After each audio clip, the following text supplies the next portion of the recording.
அடியார் பெருமக்களுக்கு வணக்கம். இது ஏற்கனவே நான் என்னுடைய இந்த பதிவானது மனநோய், உடல் நோய்கள், தீராத நோய்கள் மற்றும் பிறவி நோய் நீங்க அல்லது குணமாக திருமுறை காட்டும் வழி என்ற பதிப்பை நான் செய்திருந்தேன். தொகுப்பு பகுதி 1. அது மிக நீளமாக இருப்பதால் அதில் ஒரு பகுதி மறுபகுதியாகிய பகுதி 2ஐ நான் இப்பொழுது உங்களுடன் பகிர்கிறேன். நாம் நோய்களிலிருந்து விடுபட வேண்டுமானால் நம்முடைய வினைகள் நீங்க வேண்டும். அப்படி நீங்கினால் நம்மை நோய்கள் அணுகாது. வினைகளுக்கு பல வினைகள் உள்ளன. அதாவது நாம் ஏற்கனவே பார்த்தது போல போன பிறவியில் நாம் செய்த வினை குவியலில் கொண்டு வந்தது, இப்பொழுது நாம் செய்வது, இனிமேல் செய்யப்போவதாக 3 வகைப்படும். இந்த வினைகளை நம்ம எப்படி தேவார பதிகத்தில் சொல்கிறாங்கன்னா, அருளாளர்கள் மூவினை, மேல்வினை, வல்வினை, தீவினை, அருவினை, பழவினை, கொடுவினை, இப்படி பல பெயர்களில் அந்த வினைகளை நம்ம சொல்கிறாங்க அருளாளர்கள். அந்த வினைகளிலிருந்து நாம் விடுபடணும். முக்கியமானது அதில் விடுபட்டாலே நம்மளை நோய்கள் அணுகாதுன்றதையும் சொல்கிறோம். அதுக்கு பார்த்திங்கன்னா பதிகங்களில் சிலவற்றை அதுக்கு உதாரணமாக நான் சொல்லலான்னு விரும்புகிறேன். கீழ்வேளூர்னு சொல்கிறாங்க. அந்த பதிகத்தில் திருமுறை எண் 2 அதில் பார்த்திங்கன்னா ஞானசம்பந்தர் பதிவு செய்கிறாரு.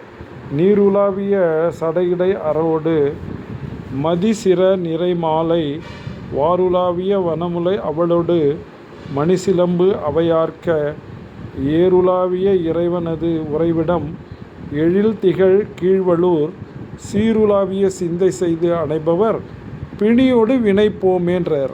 அப்படின்னா என்ன அர்த்தம்னா, பிணியோடு வினை, பிணியும் நம்ம பிடிச்சிருக்கிற உடலை பற்றி இருக்கிற அந்த பிணியும் நீங்கும்.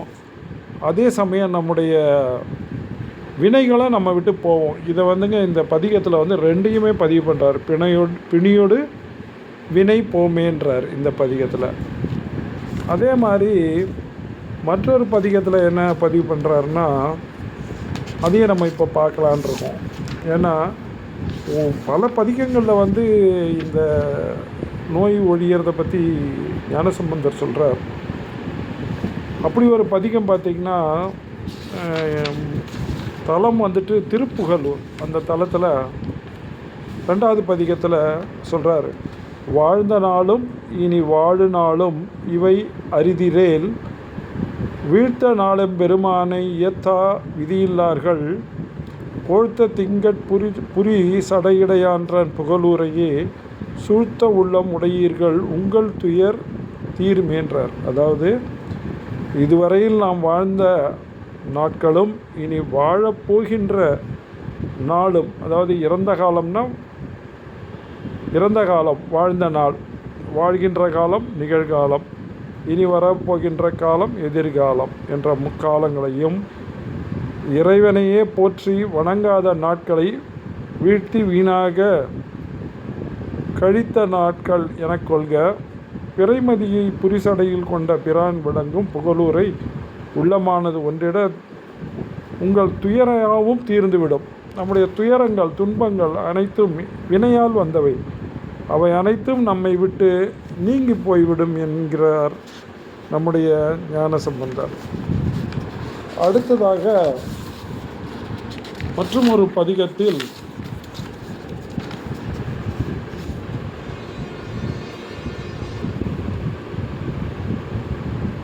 ஞானசம்பந்த பெருமான் இந்த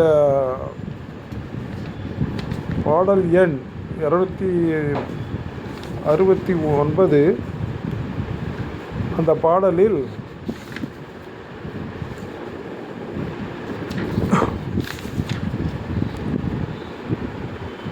வன்னி கொன்றை மதியொடு கூவிளம் சென்னி வைத்த பிரான் திருவாரூரை மண்ணு காழியுள் ஞானசம்பந்தன் வாய் பன்னு பாடல் வல்லார்க்கு இல்லை பாவமே. அதாவது இதில் முக்கியமான திருமுறைகள் என்னென்னா, நம்ம வாயை திறந்து திருமுறைகளை பாடணும்.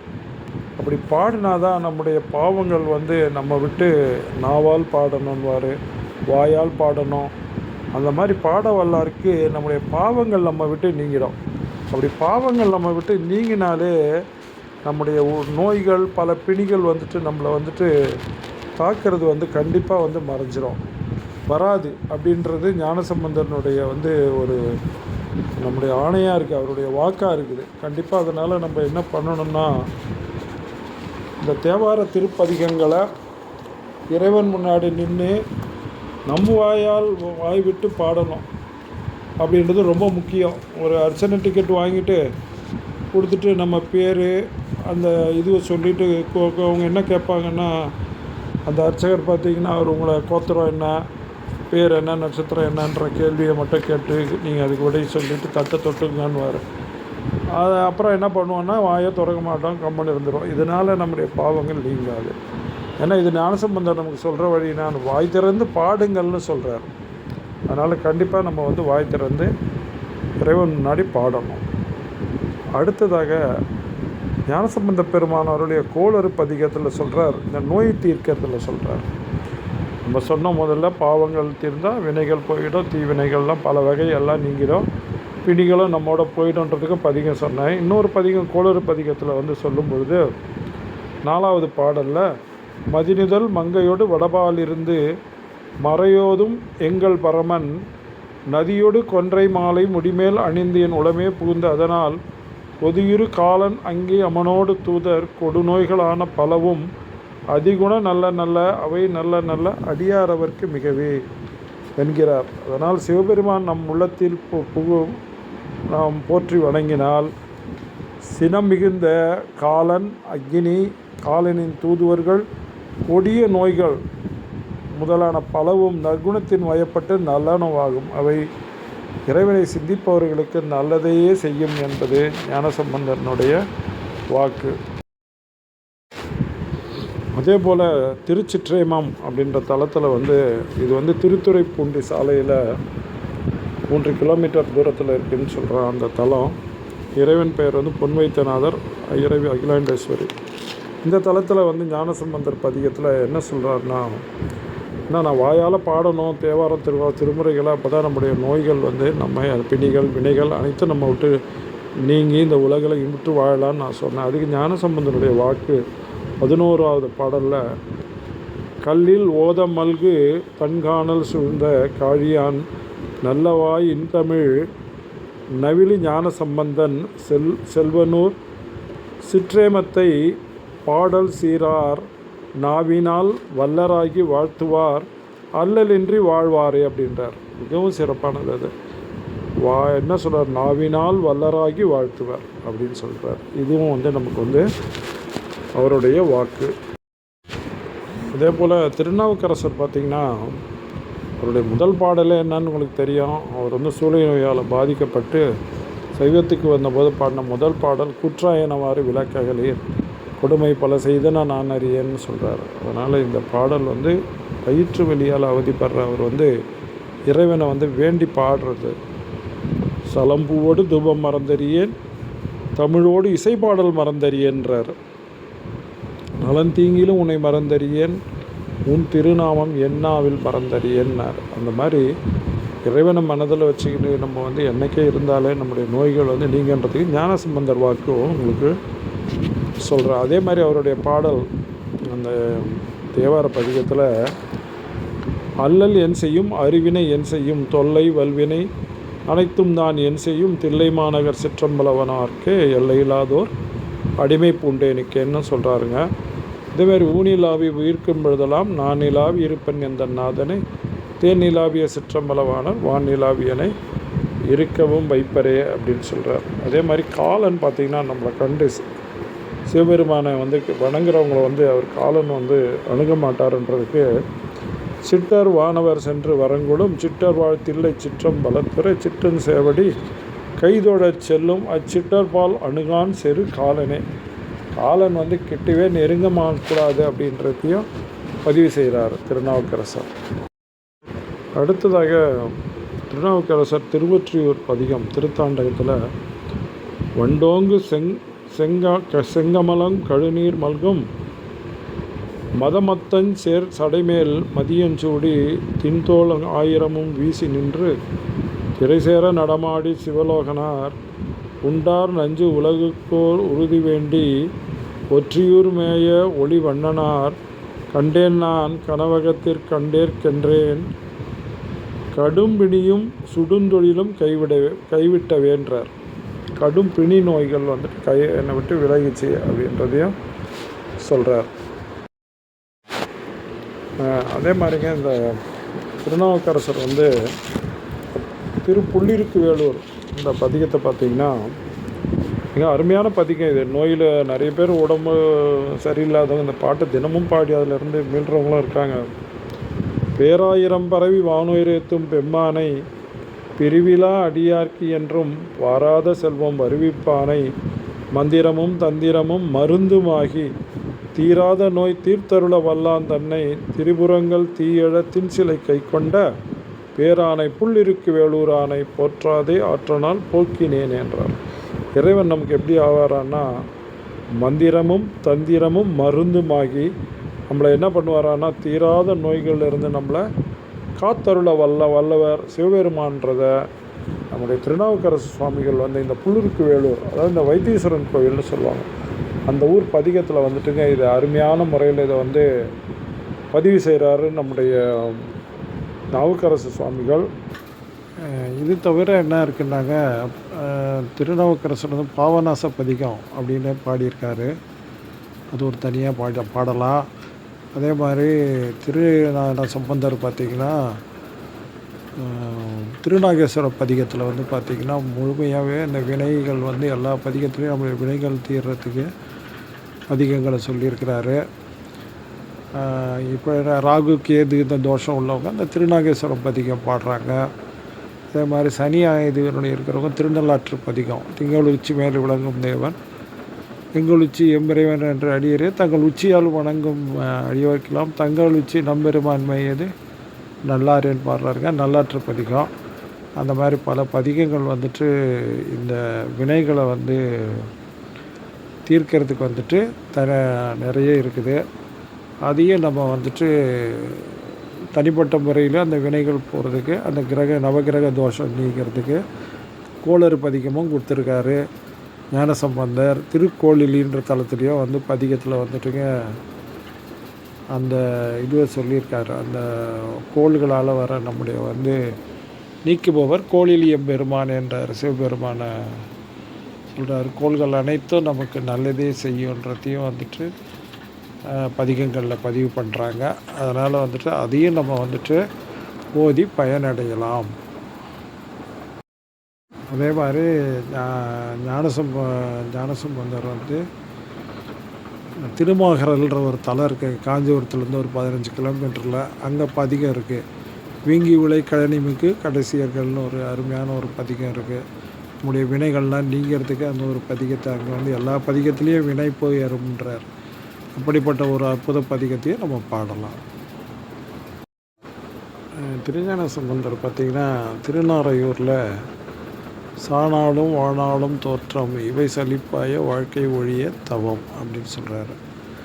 இது சாவர நாள் வாழற நாள் நடுவில் மறுபடியும் நம்ம பிறக்கிறோம். இது சலிப்பாயிட்டு இந்த வாழ்க்கையே நமக்கு வேணாம், அந்த தவம் வேணும்னா திருநாரையூர் இறைவனை கைத்தொழுக்கன்றார். அதே மாதிரி அந்த திருக்கோடிக்கா பதிகத்தில் பார்த்திங்கன்னா இன்று நன்று நாளை நன்று என்று நின்ற இச்சையால் பொன்றுகின்ற வாழ்க்கையை போக விட்டு போதவே இன்றைய எங்கு ஜோதியா வெண்மதி விரிப்புணர் கோடிக்காவும் சேர்மினேன்னு சொல்வார். அந்த மாதிரி இன்றைக்கி வாழ்க்கை நல்லாயிருக்கும், நாளைக்கு நல்லா இருக்கும்னு நினச்சி தான் நம்ம வாழறோம். அதனால தான் நம்ம இறைவனை வழிபட்டு நம்ம நம்பிக்கை தான் நமக்கு அதை வழிபட்டு நம்ம இறைவனை துன்பங்களை நீக்கிறதுக்காக வேண்டுறோம். சுந்தரமூர்த்தி சுவாமிகளினுடைய வரலாற்றில் நம்ம பார்க்கும் பொழுது அவர் கண் பார்வை இழந்து அவர் கஷ்டப்படும் பொழுது ஒரு திருக்கட்சி ஏகமத்தை அடைந்து பாடிய அந்த பதிகம் ஆலந்தான் உகந்து அமுது செய்தானே என தொடங்கும் பாடல். இது இன்றும் பார்த்திங்கன்னா கண்ணில் கண் நோய் உள்ளவங்க பிறை வளர்ந்து அந்த புறைன்னு சொல்லுவோம், அது வளர்ந்து பார்வை மறைந்து கஷ்டப்படுறவங்க, இல்லை அதை சர்ஜரி பண்ணிவிட்டு அதிலேருந்து சீக்கிரமாக குணமாக விரும்புகிறவங்க அனைவருமே இந்த பாடலை நம்ம பாடுறோம். இன்றைக்கும் நம்ம அதில் பாடிட்டுருக்கோம். அதாவது திருக்கட்சி ஏகம்பத்தில் இறைவன்கிட்ட பெயர் வேண்டும் பொழுது அவருக்கு முதல்ல இடக்கண் பார்வை தான் கிடச்சிது. அந்த பாடல் வந்து ஆலந்தான் உகந்த அமுது செய்தானே ஆதியை அவர்கள் தொழுதி ஏற்றும் சீலம்தான் பெரிதும் உடையானை சிந்திப்பார் அவர் சிந்தையில் உளானை ஏலபார் குழலால் உமைநங்கை என்றும் ஏற்றி வழிபட பெற்ற காலகாலனை கம்பனெம்மானை காண கண்ணடியன் பெற்றவாறு என்றதும் உற்றவர்க்கு உதவும் பெருமான் ஊர்வது ஒன்றுடையாய் உம்பவன் பற்றினார்க்கு என்றும் பற்றவன் தன்னை பாவித்தார் மனம் பாவிக்கொண்டானை அற்றமிழ் புகழால் உமைநங்கை என்றும் ஏற்றி வழிபட பெற்ற கற்றை வார்சடை கம்மன் எம்மானை காண கண்ணடியேன் பெற்றவாறு. இந்த பதிகம் பார்த்திங்கன்னா இன்றைக்கும் வந்து நம்ம கண் பார்வையில் கோளாறு இருக்கிறவங்க அங்கே பாடுறாங்க. அதே மாதிரி அவர் வலக்கண் பெற்றது வந்து இடம் வந்து திருவாரூர் தியாகேச பெருமான்கிட்ட போயிட்டு இந்த பாடல் பாடுறாருங்க. அந்த சிறப்பான பதிகம் அது ஒன்று. மீளா அடிமை உமக்கேன்னு பாடுறாரு ஆரம்பித்து. அந்த திருவாரூரில் மீளா அடிமை உமக்கேன்றது வந்து ஒரு மிகவும் சிறப்பான பாடல். அப்படியே நெஞ்சே வந்து பார்த்திங்கன்னா உருக்கிடும். அந்த பாடல் பாடும்பொழுதே கண்ணில் தண்ணீர் வராதவங்க யாரும் இருக்க முடியாது. அப்படிப்பட்ட அந்த ஒரு அற்புத பதிகத்தை பாடி இறைவன்கிட்டருந்து கண் பார்வை பெறார். வலக்கண் பார்வை வந்து அவருக்கு கிடைச்சது வந்து திருவாரூரில் தியாகேச பெருமான் அருளால் தான் அங்கே கிடைச்சது. அந்த பதிகம் பார்த்திங்கன்னா மீளா அடிமை உமக்கே ஆளாய் பிறரை வேண்டாதே மூளா தீப்போல் உள்ளே கனன்று முகத்தால் மிகவாடி ஆளாய் இருக்கும் அடியார் தங்கள் அல்லல் சொன்னக்கால் வாளாங்கு இருப்பீர் திருவாரூர் வாழ்ந்து போதீர் என்றார். எந்த அளவுக்கு அவர் மனம் வந்து அதை வந்து அந்த பாடல் அங்கே பாடியிருக்காரு இறைவன்கிட்டன்னு பாருங்கள்.